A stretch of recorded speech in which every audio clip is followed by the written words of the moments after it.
ওয়াল্লাযীনা আমানু আশাদ্দু হুব্বাল লিল্লাহ।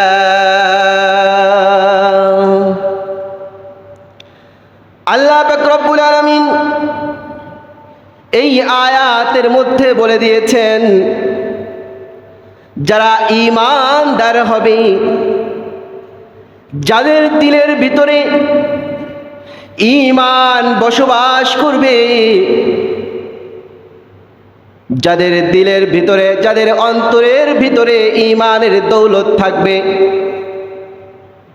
তাদের দিলের ভিতরে আল্লাহ পাক রব্বুল আলামিনের মহব্বত, ভালোবাসা সব চাইতে বেশি হবে।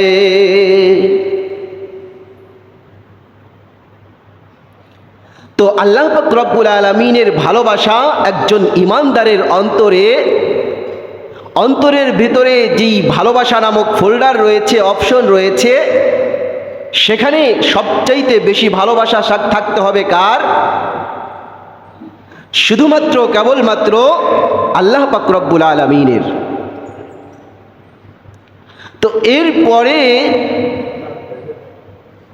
যার ভালোবাসা সবচাইতে বেশি থাকবে তিনি হচ্ছেন মুহাম্মাদুর রাসূলুল্লাহ সাল্লাল্লাহু আলাইহি ওয়াসাল্লামের। আল্লাহ পাক রব্বুল আলামিন কুরআনুল কারীমের বিভিন্ন জায়গায় মুমিনদেরকে লক্ষ্য করে বলেছেন যে আল্লাহর রাসূলকে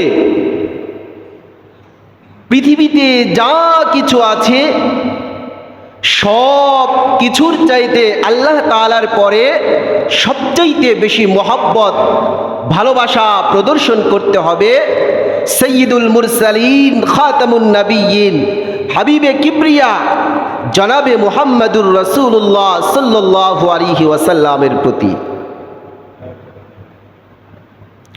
তো এখন প্রশ্ন হলো, আমরা নবী করিম সাল্লাল্লাহু আলাইহি ওয়াসাল্লামকে আসমান এবং জমিনের মধ্যে যা কিছু আছে সব কিছুর চাইতে বেশি ভালোবাসবো কেন? কি আপনাদের দিলের ভিতরে একটা প্রশ্ন আসতে পারে না? মানে যেই মা বাবা আমাকে জন্ম দিল, যাদের মাধ্যমে আমি দুনিয়ার আলো বাতাস দেখতে পেয়েছি, তাদের চাইতেও যেই সন্তানকে আমি নিজের জীবনের চাইতে বেশি ভালোবাসি, তার চাইতেও যেই গাড়ি বাড়িকে আমি অনেক বেশি ভালোবাসি, তার চাইতেও বেশি নবী মুহাম্মাদুর রাসূলুল্লাহ সাল্লাল্লাহু আলাইহি ওয়াসাল্লামকে কেন ভালোবাসতে হবে? এই প্রশ্নটা আমার আর আপনার দিলের ভিতরে আসতে পারে এবং আসবে। তো এর এক নম্বর জবাব হচ্ছে,